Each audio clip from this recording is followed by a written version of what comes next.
দায়িত্ব কখনো বয়স মানে না, এই কথাটা আসলে অনেক শোনা হয়েছে, কিন্তু এর বাস্তব প্রমাণটা আসলে নিজ চোখে দেখতে পারলাম।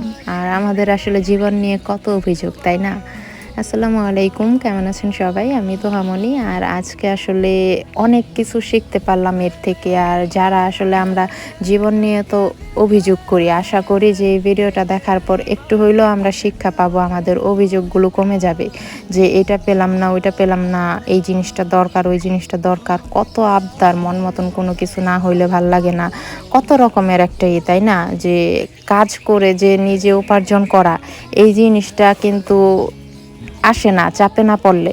আমরা কিন্তু যে হেলায় ফেলায় সময় কাটায় দিতেছি, যে নিজের আবদার পূরণ করতে হবে, মা বাবার কাছেও আবদার, এটা লাগবে ওইটা লাগবে, যে কত রকমের অভিযোগের শেষ নাই। এই কষ্ট পাইছে, ওই কষ্ট পাইছে, যে অভিযোগ ছাড়া আসলে মানুষ হয় না। আর আমাদের একটু বেশি অভিযোগ। কিন্তু এইখানে একটা জিনিস দেখেন, যে এখানে এই বাচ্চাটা, ওরা কিন্তু সেম বয়সের বাচ্চা, এত ছোট ছোট দুইটা বাচ্চা, ও ওর পাশে খেলা করতেছে, আর ও দেখে বলতেছে আমি খেলবো, আবার বলতেছে না আমার কাজ করতে হইব, এগুলো শেষ করতে হইব।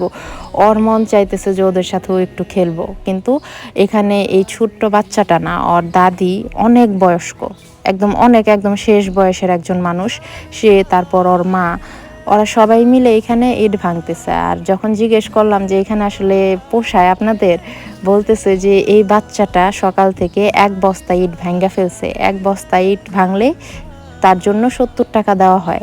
এখন এই বাচ্চাটার মাইন্ডে কি, ও বলতেছে যে আজকে আমি 2 বস্তা ইট ভাঙবই, যে আজকে আমি বেশি টাকা ইনকাম করব। ইনকাম জিনিসটা ওর মাথার মধ্যে ঢুকে গেছে, কারণ দায়িত্ব, ও কিন্তু এই বয়সে দায়িত্ব নিয়ে নিছে।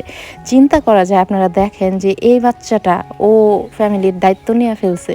ও খেলতে যায় চিন্তা করতেছে, বাচ্চারা যখন নাকি বলতেছে, ও বলতেছে যে এগুলো শেষ কইরা তারপর খেলবো, বাচ্চাটা বলতেছে বিকালে তো আমার পড়া আছে, পরে বলতেছে তাহলে তোমরা খেলো, আমি খেলবো না। আর আমাদের আসলে জীবন নিয়ে কত অভিযোগ, তাই না? এই জিনিসগুলো দেখার পর আসলে আমি নিজেই পুরাই হয়ে গেছি যে আল্লাহ, আল্লাহ বাচ্চাটাকে অনেক ভালো রাখুক। আর ইনশাল্লাহ একটা দিন অনেক বড় হইবই। মন থেকে দোয়া, সবাই ওর জন্য দোয়া করবেন যে এই ছেলেটা দায়িত্ববান হয়ে গেছে। এখানে আমাদের কত অভিযোগ, তাই না?